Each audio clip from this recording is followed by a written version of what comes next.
This is Parashat starts last week.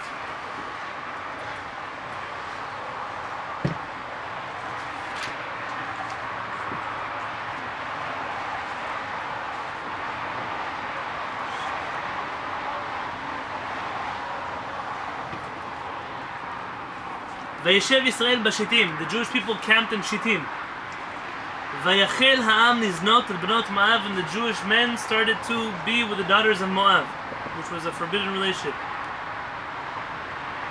Vatikrena la'am lizivchei Eloheihen, and they called the nation to come and serve their gods. Vayochal ha'am, and the nation ate. Vayishtachavu le'Eloheihen, and they bowed down to their gods.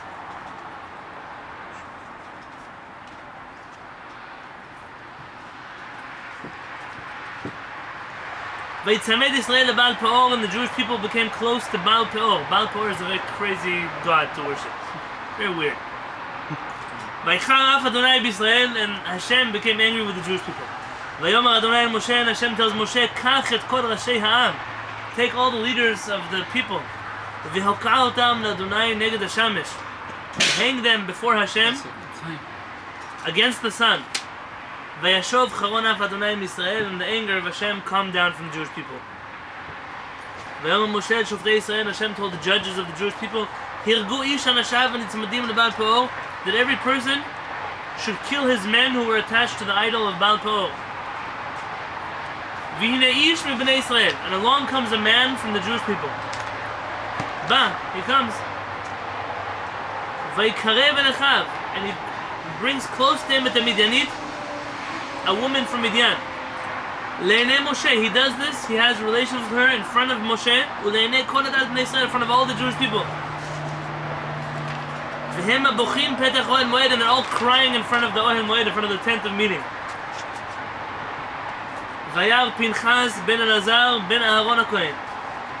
And who saw this? Pinchas, the son of Elazar, the son of Aharon the Kohen, the brother of Moshe Rabbeinu. So this is Moshe Rabbeinu's grand-nephew. Vayakom mitoch ha'eda, and he gets up from among the Jewish people who are crying. Vayikach romach biyado, and he takes a spear in his hand to kill someone. Vayavo achar ish Yisrael el hakuba, vayidkor et shnehem et ish Yisrael v'et ha'isha el kovatam, and he throws a spear. It's pretty graphic.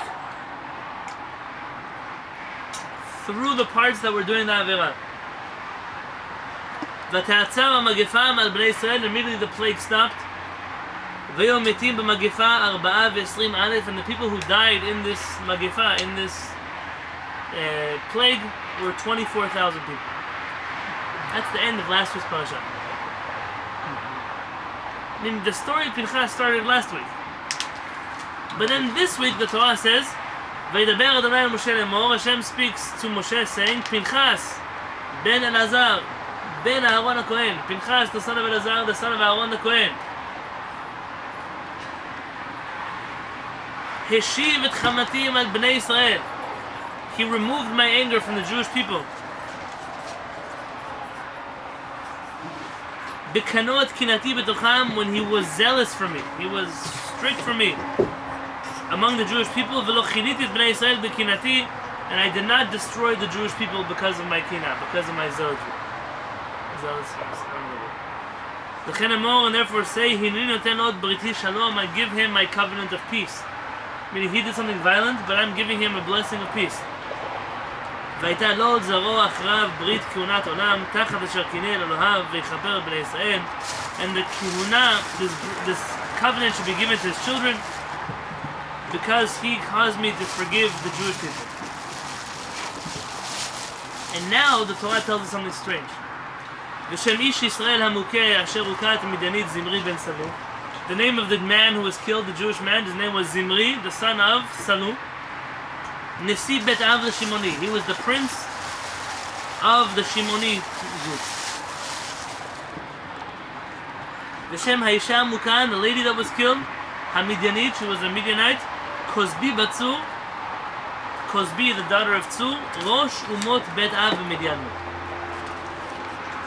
He was the head of the people of her father's house in Midian. Okay, last week, Pinchas sees a man with a Midianite woman. He kills them. There was a plague. The plague ended. This week, Hashem starts off the parasha. Remember last week? I'm blessing Pinchas, the son of Elazar, the son of Aaron, the Kohen, with my covenant of peace. And his children will also have this covenant. And the name of the man from last week, his name was Zimri. And the name of the woman from last week, Kozbi. A lot of strange things are happening. Why it wasn't last week and this week, that part I'm not going to answer. Why did Hashem wait until this week to tell us the name of who was killed last week? It should have just said the name of the person last week. On top of that, normally in the Torah, when you mention people's names, you mention them and their father's name. Here you're mentioning Pinchas, the son of Elazar, the son of Aaron, and you're mentioning that he's a Kohen. Why 3 generations? Why would we go back that far?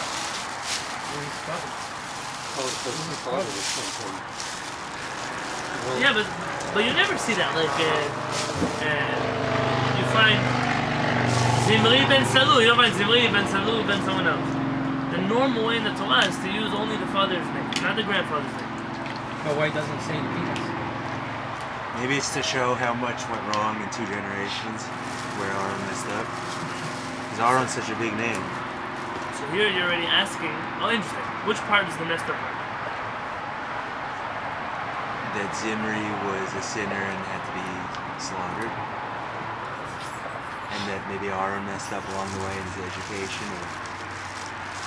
I have to deal with this parasha according to the Peshat, according to what's written in the Torah. Not according to, there are some Kabbalistic Hasidic Midrashim here. Zimri may have had a reason for doing what he did. Pinchas was wrong, but Hashem forgave him anyways. That kind of turns the whole story upside down. I don't want to deal with those Midrashim, I want to deal with the Peshat. Pinchas did a good thing or a bad thing? Good. Well, seems like he did a good thing. According to the, because they were doing some action that wasn't the time is place. But he took the law into his own hands.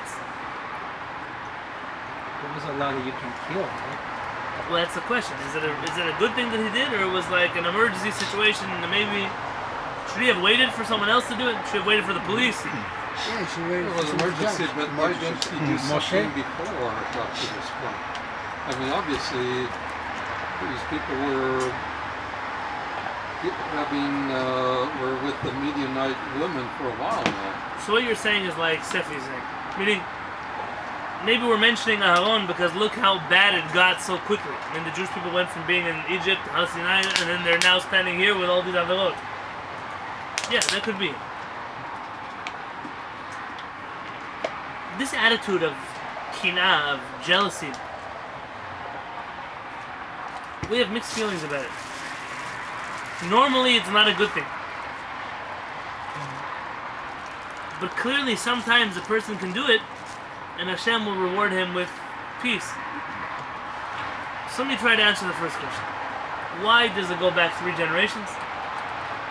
What was so special about Aaron? What do we know about the character trait of Aaron? He was a peacemaker. The Mishnah tells us, be from the students of Aaron. Ehov shalom, love peace. Ehov shalom, pursue peace. Ohev shalom, ve'odev shalom, love peace and pursue peace. Ehov et beriot, love people.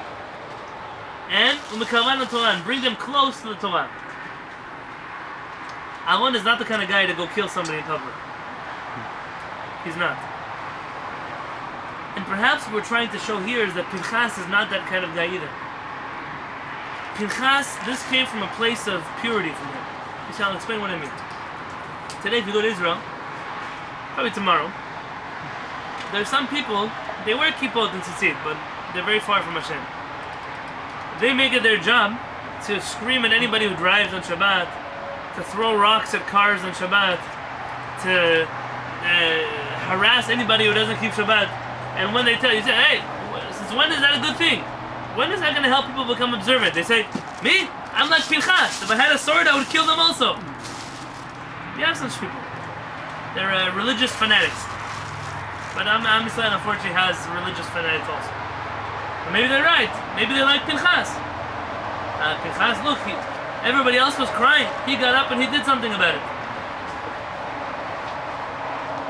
So two answers to that. The first, Rabbi Pinchas once told me that if these people were born Muslims, they would be fighting jihad somewhere. And if they were Christians, they would have been crusaders. And if they were, you fill in the blanks. Their personality is one of liking to destroy people's lives. They're cruel, they're zealous people. They're not nice people, they're not happy people, they're not kind people. They're the kind of people who like to throw rocks, they like to break windows, they like to smash people's head in the floor. These kind of people, when they use that bad energy for Judaism, it's not a good thing. Meaning, you're not a holy person, you're not Pinchas. Pinchas would never do this. Pinchas was the grandson of Aaron. He's a peaceful person. The reason he did it was because this is the only time in his life he ever stood up and did something like this. Meaning, it must have been something that he saw there was no other way to fix. But you, the way you fix everything is you break people's heads. So when you do it now, it's not a special thing, it's a crazy thing that you have. Meaning, Pinchas is not following his animal instincts. He's going against who he is, and that tells him that it could only be a sign that's what HaKadosh Baruch Hu wants for him.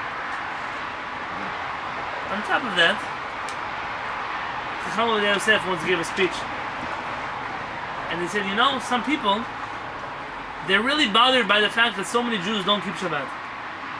So they came up with a brilliant way to get people to keep Shabbat. You know what they do?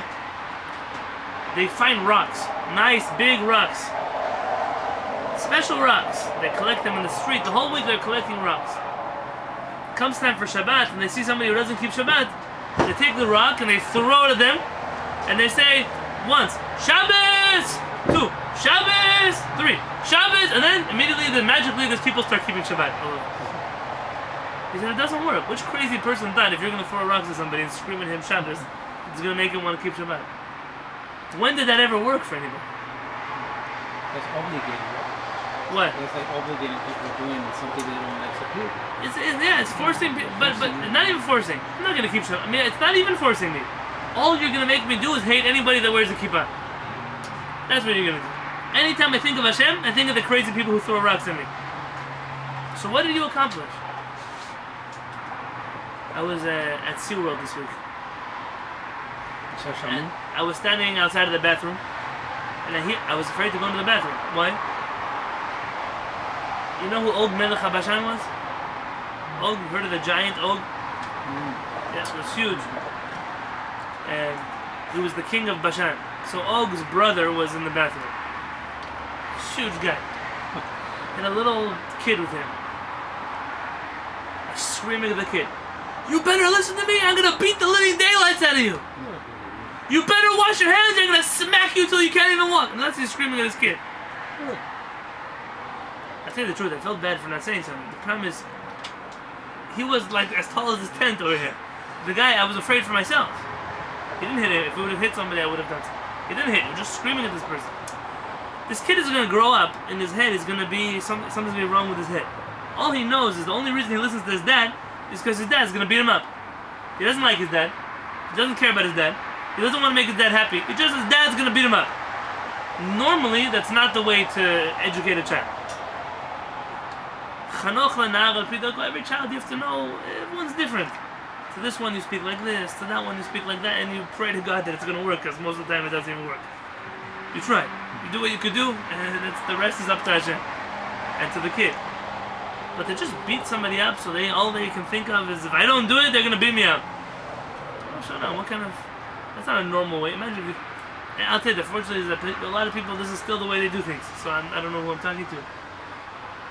But in school, it used to be okay. You go to school, your kid wasn't listening, they would take out a stick and beat your kid. Yeah, well, that's in Mexico. Yeah. If they would do that today, you know what I'm going to do? Aside from call the police, I'm going to have to be sitting in prison because I break the teacher's head. You touch my kid? Who do you think you are?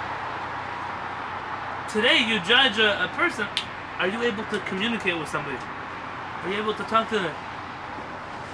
Listen. Sometimes things get tough. I'm not judging anybody on their mistakes. But HaKadosh Baruch Hu, the way that we're supposed to work with each other is not to grab everybody and beat them up. That doesn't help. For the most part, it doesn't make anybody happy with being Jewish. So we find a kana'ut, a zealotry, that normally this is not the right way to do things. It's not the right way. But for Pinchas, he felt there was no other solution. There was no other right way. And it's almost like we're waiting for this week's parashat to see what's Hashem's reaction going to be. Is Hashem going to punish Pinchas? Or Hashem is going to be okay with Pinchas? And this parasha looks like he was okay with it. This parashat looks like he was okay with it. Correct. So I'm going to tell you the reason number one why Hashem was okay with it was because Pinchas wasn't naturally an angry person. Pinchas was naturally a calm person. And therefore this wasn't something he did out of anger, it was something he did through thinking. That's not the only thing though that makes it right. If you look here,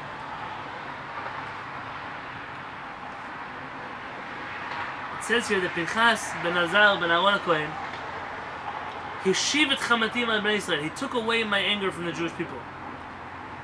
Bekano et kinati betocham, that he was zealous from them. V'lo kiliti et bnei Yisrael bekinati, and I did not destroy the Jewish people. When a person is a zealot, he's going to fight against the Jewish people. He has to ask himself, who am I fighting for? Am I fighting for Hashem? Am I fighting for me? Or am I fighting for them? If I'm fighting because of myself, then it's good for nothing. Who cares about you? If you do things because it makes you feel good, leave. We don't need you. Don't fight for the Jewish people. Don't do it. But if you're a Kanai, you're a zealot because of Hashem, the Gemara tells us that I don't want to mention names, that one of the prophets was zealous for Hashem, and it wasn't a good thing. Hashem says, "Listen, I have enough. I don't need you. I don't need police officers. I'm not looking for you to back me up. I'm God. I don't need your help." When you're a Kanai, you want to give tochacha, you want to rebuke the Jewish people. You have to care about the Jewish people. Are you trying to help the Jewish people? If you're trying to help the Jewish people, maybe it's good to be a Kanai, maybe. But if you're trying to protect Hashem and you're fighting against the Jewish people, it's not a good idea. Pinchas, what did he achieve? He kills Zimri, and what happens? Hashem stops being angry, stops killing the Jewish people. From here you find something special about Pinchas. Is that who was he fighting for? He wasn't fighting for Hashem. He was fighting for the Jewish people. He sees 24,000 people dying. He says, I have to stop this. Something has to stop. And so he does what he does, not to protect Hashem, but to protect Am Yisrael. And this is the kind of, so you have to, what are you trying to help, you're trying to help the Jews? Good, so do what you can do. You're trying to stand up for Hashem, Hashem doesn't need your help. You're trying to make yourself look so religious, nobody cares about you anyway. You're caring about the Jewish people, already here it's something important. So one, it has to be the kind of thing that you're not naturally inclined to do. And two, you have to ask, what is my motivation? Why am I doing this? I'm doing this to help Am Yisrael. If I'm doing this to help Am Yisrael, maybe it's a good thing. The third thing you have to check, does it actually help? So maybe sometimes I have to scream at a person, hey, get your act together, be a good person. And then I see him tomorrow and he's not a good person. So did it work? It didn't work, so don't do it again. Try something else. But sometimes, maybe that's all somebody needs. I want to tell you a story. I once got tochacha. I once got rebuked. Much stronger than I ever wanted to. In the yeshiva where I used to study, by my parents, the dining room was very far, so somebody used to bring me lunch to the yeshiva. I used to sit and eat lunch, but once I was in the Beit Midrash and someone said, oh, you can't eat in here, it's a Beit Midrash, get out. So I went out, but I had nowhere to sit. So there's like an office, like the size of this room. And there was a secretary on one side of the office, and there was an empty table over here. I said, okay, I'm going to sit at this empty table. What's the big deal? So I sat on the table. The door's open, people walking in and out and by and out. Rabbi Peretz walks by the room, walks by, and then he looks inside, and he comes to the door and starts screaming at me. How could you sit here? How could you eat lunch here? Get out! And screaming out. Whoa. I grabbed my food, I ran for my life. So what happened? What? He said, somebody on the other side of the room, she's a married woman. She's married. She's working here. You think her husband's gonna want to come to visit her in the yeshiva and find you sitting in the room with her? I said, I'm not even talking to her. I'm not even like, I'm in the other side of the room. He said, it doesn't make a difference. Teach yourself. There's a married woman in the room. Like fire. Stay away. Somebody else's wife. Don't get involved. Ever since then, you're never going to find me having lunch with somebody else's wife. Of course, yeah. But not even in the same room. I don't want it. Leave me alone. Sometimes I have people here, and so I just go to my room, I lock the door, leave me alone. It's an important... Sometimes, certain things you have to... So it worked. So what did he say? Raphael never screamed at me afterwards, never screamed at me before. Only once in my life. It worked. So in that situation, that's what worked. But if it wouldn't have worked, so that's not the right way to educate somebody. You have to know, one, who you're dealing with, and two, who you are. What kind? Is it gonna help something?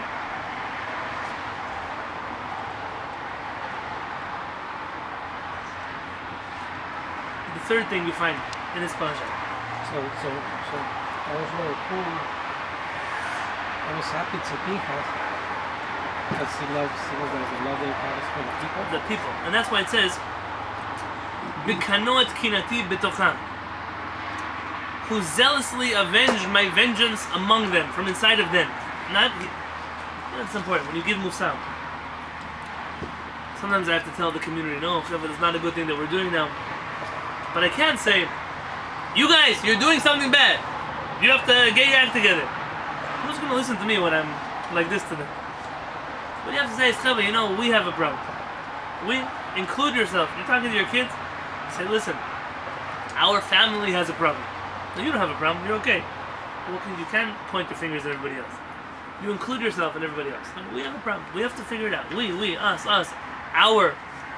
Use words like that. Because then people are not defensive for you. Listen, let's talk together. We're talking together. It's important never to come at a person like you're up here and they're down here. It's a very good way to speak with people. Pinchas is not being a zealot from above the Jewish people. He's among the Jewish people. He's in the Jewish people. He's putting himself together with them. It teaches us another lesson. That's why you asked. It's a good thing you asked. That's lesson number 3. So now number 4.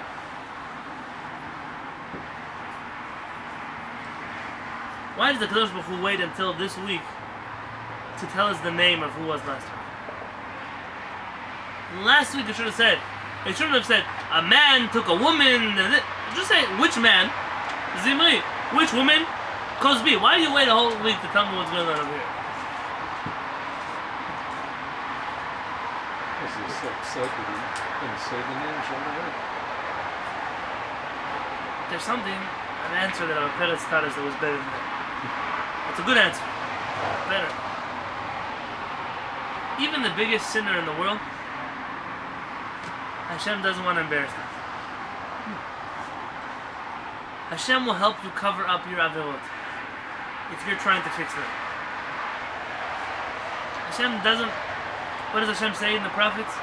Ki lo achpotz b'mot hamet. I don't want the dead person to die. What does it mean? I want the dead person is dead already.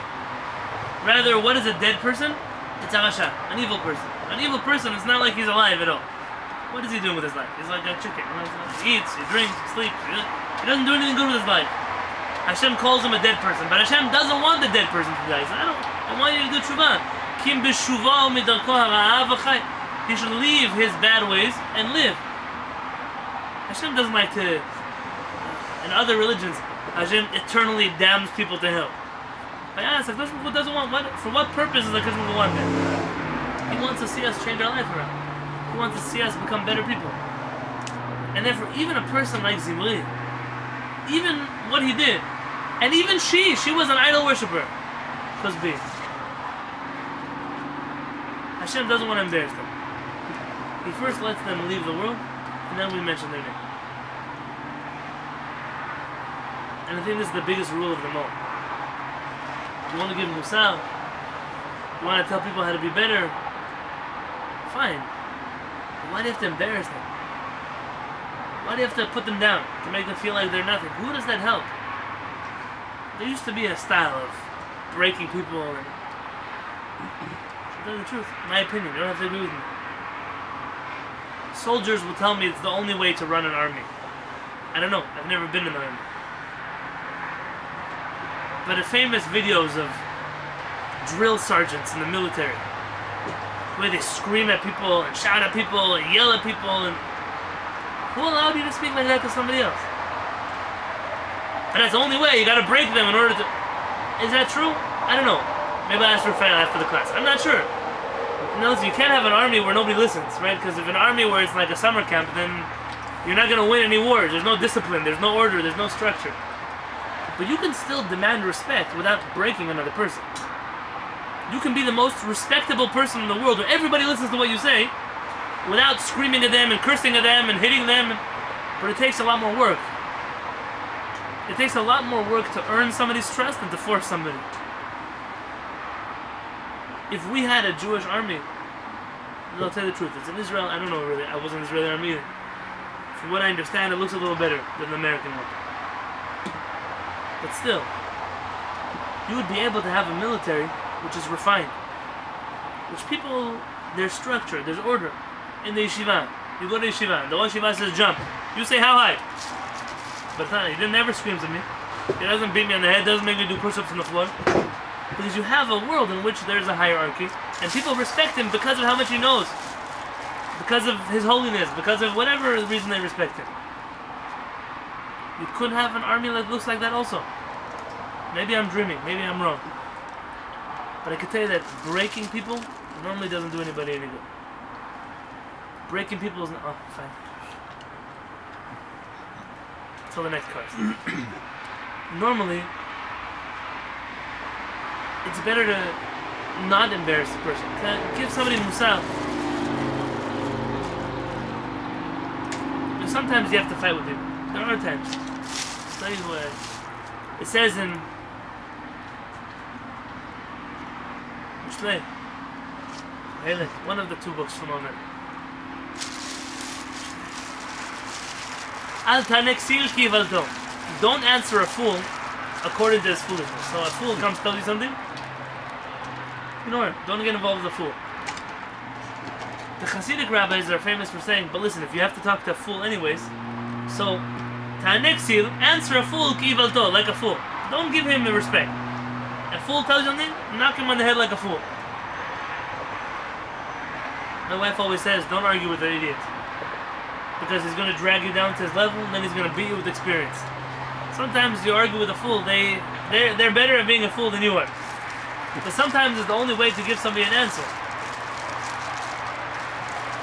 You know, I was once in La Jolla Cove, and somebody stopped me from Akron, Ohio.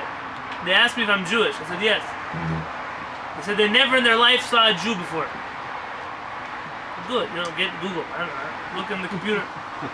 And they tell me the grandmother, it was a group of like 7 people, grandmother, children, grandchildren, and she didn't mean this in a mean way, in just a stupid way. She says, I heard the reason you wear your cap is to cover up your horns. And we have horns. At first I thought she was joking, but she wasn't joking, she was serious. So I had a friend with me, Rabbi Daniel Bortz, and he was wearing a hat, like a black hat. I said, mine, we got them removed when I was born. But he wears the big hat to cover up the horns. What are you supposed to tell someone stupid who thinks that Jews have horns? What do you tell them? You tell them a stupid thing back. I don't have anything better to tell you. The 21st century, you still think Jews have horns? But there are crazy people in the world. Tanexil, answer a fool. Kivato, like a fool. But most of the time, the right way to answer a person is be nicer than that. Be more respectable than that. And you're always going to come out looking smart, looking good. You want to give turcha to somebody, you want to rebuke them? What does Hashem do?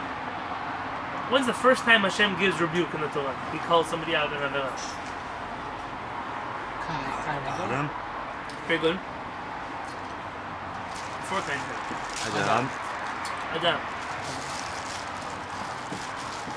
What happens with Adam and Chava? They eat from the tree. You know what do? They try to cover it up. And then Hashem calls out to them. What's the first question Hashem asks them? Where are you? Before this. What is it? Where are you? Where are you? Ayeka! Where are you? Come on, you're a Kadosh Baruch Hu. The whole Tanakh is full of stories you can't hide from Hashem. And the first story in the Tanakh is, where are you? Like, come on. It's like when I come home. Hanan, he goes to hide under his blanket. Now he's laughing and he's shaking. And I see the whole bed is moving, you know? And he tells his mom, Abba, I'm hiding from Abba. Okay, I see you over there, you know? And Hanan, where are you? Where? And he's laughing, Abba can't find me, you know? And then I find him, how'd you find me? It's a silly game. But then Kadosh Baruch Hu plays the same game. Where are you? I'm looking for you, Adam. Where are you hiding? He's the creator of the world. He knows everything that happens in the world. He has to ask you where you are. So what is the meaning of his question, Ayeka? Why are you hiding? Really what it meant. Very good. I'm going to say it a little differently than that, but it's the same idea. What were you thinking? Before I blame you, I want to understand what you were doing.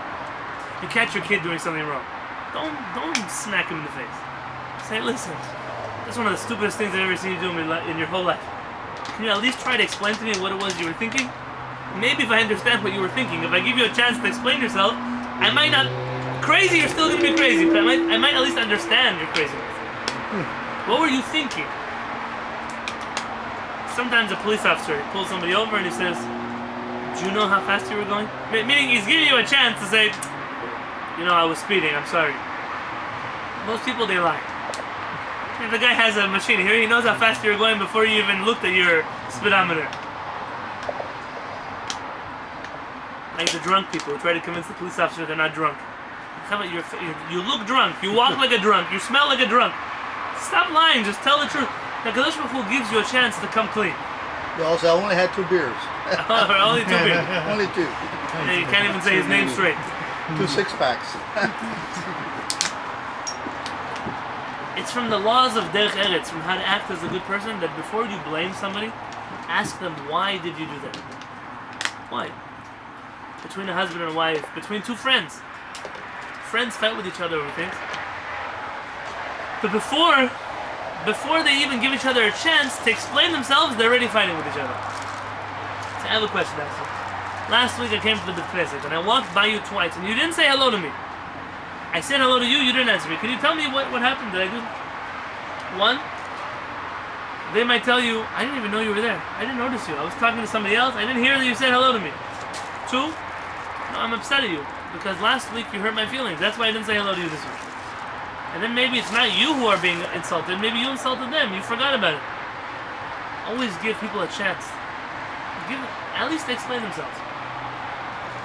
You know, in yeshiva, we used to miss a class or something. So you'd come the next day, and the parents would say, you wouldn't say, you're in trouble, you missed class. You would say, where were you? You know, I was at the bank, I had to sign important papers, or my parents were coming to town, I had to go pick them up from the airport. Okay. I mean, I don't think you should have missed class for that, but I understand why you did. If you tell them, you know, I was on the beach in Tel Aviv getting a suntan, that's already a different story. But it always gives us the chance to explain ourselves. And just being asked, what are you thinking?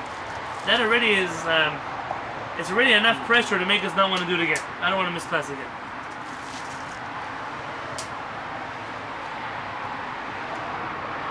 HaKadosh Baruch Hu is trying to teach us in this parasha that not always is it a good thing to rebuke people, to be sharp with people, to scream at people, to get angry with people.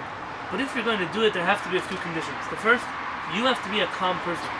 A rabbi says, let's say you're angry at your child, and you want to tell him, I'm angry with you. A rabbi say, wait, go to another room, get yourself a drink, sit down a little bit, clear your head, and then come back and pretend you're angry and tell, I'm angry with you.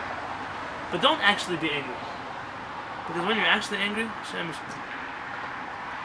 I was once in a synagogue in Northern California. I had to take away a kid from his father in the synagogue. This guy was so angry, his kid started hitting him in the synagogue. The guy's 5 years old. We went for a 5-year-old kid. You're angry at him? Scream at him. I don't know. Why do you have to beat him? He's not even, he's this big and you're... What are you... Why? Sometimes you have to... If I'm an angry person, I'm not the right person to give discipline. So you're married, you're an angry person, your wife isn't, tell your wife, you're the one who's going to... Whenever this kid gets me mad, I'm sending him to my mom. That's why I'm sending him. I don't have time for this.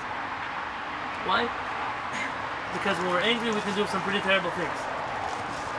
In fact, when we're angry, we're so crazy. Kadosh Baruch Hu says, "Kol hako'es," anybody who gets angry, ki'ilu oved avodah zarah. It's like he's worshiping an idol. The Ari HaKadosh, the Arizal says that when you get angry at somebody, you lose your neshama. Hashem replaces your neshama with an impure neshama, a bad neshama. For what? Why do you need that? Don't get angry. Wait. You can pretend to be angry, because sometimes your kid needs to know that you get angry with him. But you wait till you're not angry. The person who's angry is not even thinking straight. Because Baruch Hu tells us, you can't even ask him forgiveness when he's angry. Let's say you make someone mad. The rabbis say, "En mefaisin adam b'shat kaso." You don't ask, "I'm sorry," when he's still angry. Wait till tomorrow. Because when he's angry, he's going to make things worse. He's going to fight with you more. And then it's really going to get bad. And wait till tomorrow. A person slept a little bit. They had their coffee in the morning. They're relaxing already. They met their boss, so now there's someone in the world they hate more than you. And then you talk to them and say, "Yeah, shalom aleichem. I'm really sorry for what I did yesterday." Because when a person's angry, nothing good comes out of being angry. First thing, if you want to be a zealot for Hashem, make sure your grandfather is at home. Make sure the way you live your life is the way of peace. 2, make sure it's the Jewish people you care about. It's not your ego, and it's not because He doesn't need you. It's you. Caring about Am Yisrael. I want to make a difference. And 3, you have to check if it really does make a difference. Check. See tomorrow. Did it make a difference? If it did, good. You did something right. If it didn't, so find yourself a different path. And number 4, you don't have to embarrass anybody. Make sure to leave their name out. Make sure not to get personal. Make sure not to... And there are things we tell people that they'll never forget. Once there was a guy in yeshiva getting married. And he came to ask about parents for marriage advice. And he was hoping for some very spiritual marriage advice. The parent said, when you and your wife fight with each other, listen carefully, when you fight with your wife, because you're going to fight with your wife, go to the china cabinet and break all the dishes in your house. If you're still angry, break all the glass in your house. If you're still angry, break all the furniture in your house. He said, but never say something mean to your wife. So you might need to go to anger management classes, yeah? But don't, when you say something bad to another person, 100 years later they don't forget it.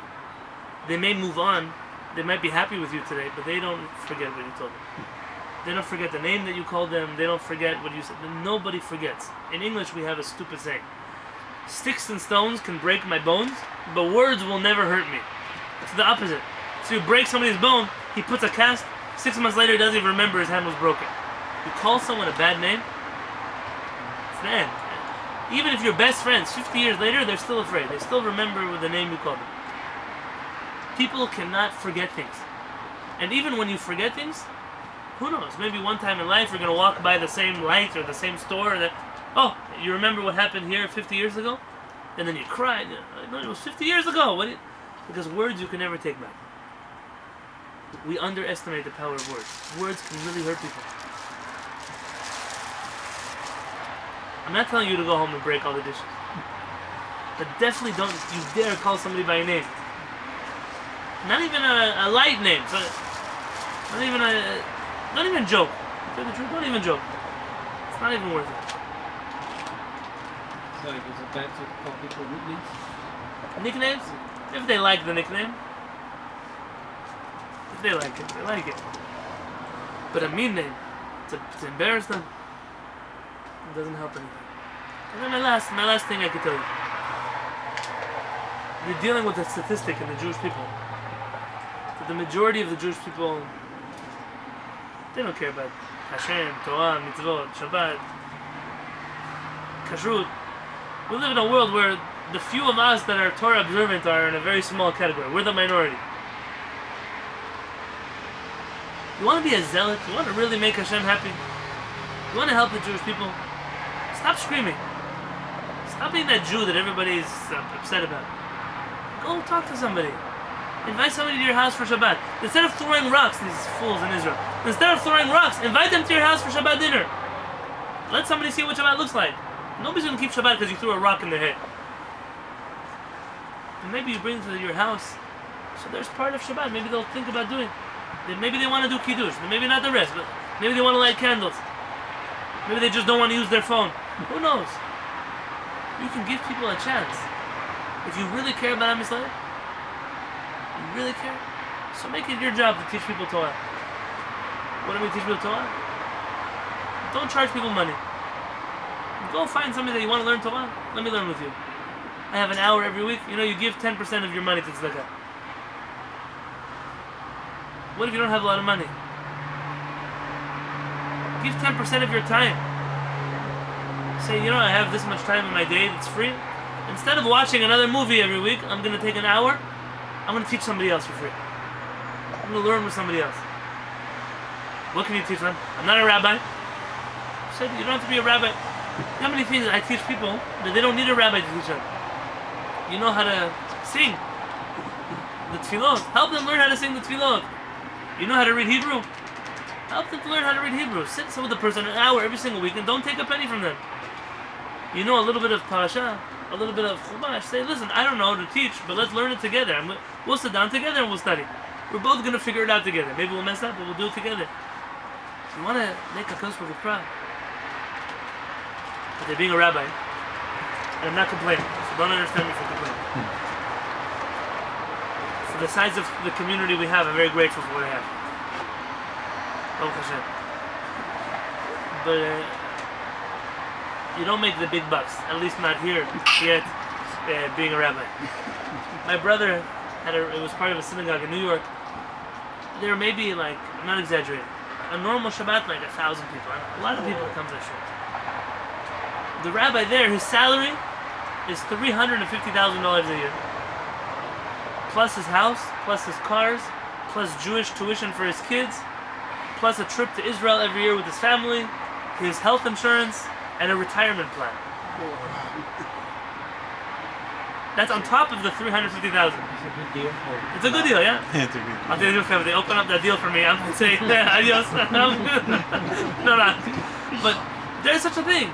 And his job, though, is crazy. You know what it's like to be a rabbi of thousands of people? You have to remember just the birthdays and just to remember when somebody said they're going to talk to you and what's happening in their life and who they are, a bar mitzvah and a wedding. And it's crazy. There's a reason why they pay that money. But we don't make anything like that in San Diego. And the people that get really affected by it the most, it's not us. I signed up to be a rabbi. I knew exactly what it was going to be like. Most of the time, it's our wives. Most other husbands, they come home with a paycheck, they tell their wife, go buy yourself something nice. I don't ever get to do that. My wife comes home with a paycheck, and she says, go buy yourself something nice. I don't ever have a chance. You want to take your family on a vacation? I have rabbis. You'll notice a lot of time there are rabbis staying in the house because they can afford a vacation, maybe the airplane, but they can't afford to sleep somewhere in a hotel. They can't afford to buy food. I make more meals from my pocket for other rabbis who are traveling than maybe I make for my own house. But it's reciprocated. When I go travel somewhere else, I'm going to stay at his house. I'm going to eat his food. But how else? Mamash, people don't have what to do. And sometimes it's the wives that just give up. They say, we can't do this anymore. This is not the life we want to live. Or the kids. I once went on a date with a girl. Don't tell my wife. She'll see it on YouTube. And she heard that I wanted to be a rabbi. She got up and walked away from the table. Her dad was a rabbi. And she promised herself she'll never do to her kids what her dad did to her. But they had to live this lifestyle. Two things happened to a rabbi. One, they don't have any money. Two, the whole community is watching their whole family. My kid is allowed to do something, but if the rabbi's kid does something, we're going to make his life miserable for it. Your kid is allowed to mess up in school, but if my kid messes up in school, it's very difficult. It's like living in a fish tank where everybody's watching you. She doesn't want to do it to her kids. And so every year when we go to HaShamayim, and I don't, the truth is I haven't yet gone for the Yeshiva's rabbinic conference. It's not when I'm going for the summer. Every winter they have a rabbinic conference in Jerusalem. All the rabbis come and their wives and sometimes the congregants come, like the people from the synagogue, they come and they do a trip of HaShamayim together. And whenever Halaperit speaks, he doesn't talk to the rabbis, he doesn't talk to sometimes the chief rabbi of Israel is there, sometimes the Av Bedin, the head of the Bedin is there, he doesn't speak to them. He gives a speech only to the wife. He says, every year you come here, and I know every year it's hard. So but I want to tell you that your husband has the best job in the world. So it pays like the worst job in the world. The benefits are worse than the worst job in the world. He said, but what do you get to do for Am Yisrael nobody else gets to do? He said, you get to be a real Kanai, a real zealot. Instead of throwing rocks on people, you live very humbly, but you get to help people find Hashem. You get to help people learn Torah. You get to help people keep mitzvot. He said, and your husband can only do it if you're there to support him. If you're there to say, yes, I want to do this. And every single year, this chizuk, every time I go to Israel with my wife, Halaperit says, your husband has the best job in the world. Don't get him to change his job. In fact, a few years ago, when things weren't going so great, my father said, maybe you should get up and get a real job. And my wife said, no way, I'm going to even go to work in the middle of the night, but he's staying around. Baruch Hashem, we do this because we believe that that anybody who keeps the Torah from a place of hardship, so for the Kaimam Me'osha, we'll end up keeping it from a place of wealth, from a place of, maybe not financial wealth, but a place of Achavat Adat. And I can tell you that you should make this your mission. I don't care what you do for a living. But everyone here knows more Torah than somebody else. You know somebody who wants to study? You know somebody who wants to learn? You know a little bit more? Make a time, once a week, to teach somebody else. You don't have time to learn, so write an article. Post a video on Facebook, and YouTube, and I don't know where else you can post the video. Instagram? The video on Instagram? Yeah, on Instagram. I just send like a message. Do something. Just On a WhatsApp message, record. something Angel like- does this a lot. He puts an inspirational moment on Facebook. Why should I He doesn't know. It's a big mitzvah. Really? Yeah, it's like doing tzedakah with somebody. Somebody's going to watch it that is not going to listen to somebody like me. And they're going to say, this guy has something nice to say. And they're going to learn more Torah, they're going to buy a book, they're going to do mitzvot, and it's all because of one person who took 5 minutes to put a video on Facebook.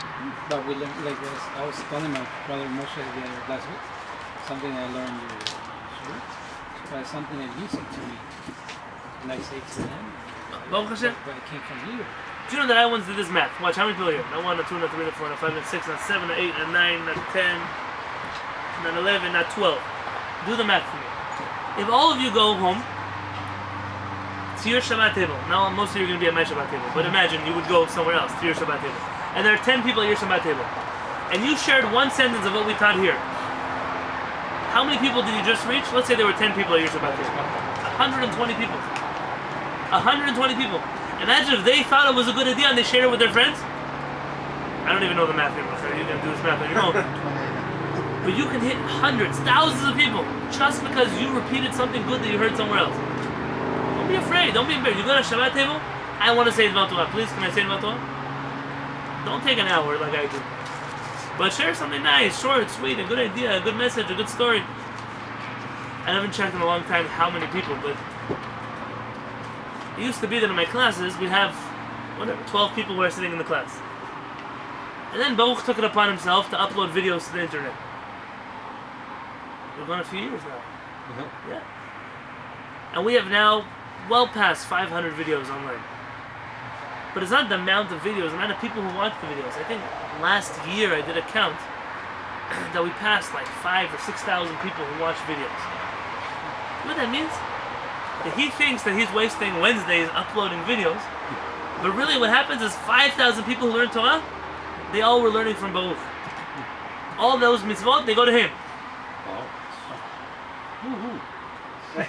Should I make a shameless marketing They pitch? do it twice a week. So now you go to YouTube and you click share on your Facebook page. See this? You got mitzvot you're gonna get? No, that's just a... I mean, you'll get mitzvot for sure, but I'm not making a marketing pitch. Don't be embarrassed. Stop being embarrassed to teach people Torah. The most zealous thing you do, don't scream at people. Don't tell them, why don't you keep Shabbat? Why don't you go... Don't talk like that. I was once doing a Shabbat dinner in Jerusalem. And there was a guy there who was saying, oh, I'm going to kibbutz, I want to milk cows, I want to da-da-da. My mother, Hashem should bless her, because she says things always that I wouldn't say. So I said, yeah, it's great to milk cows, wonderful, as long as you're doing it in Israel.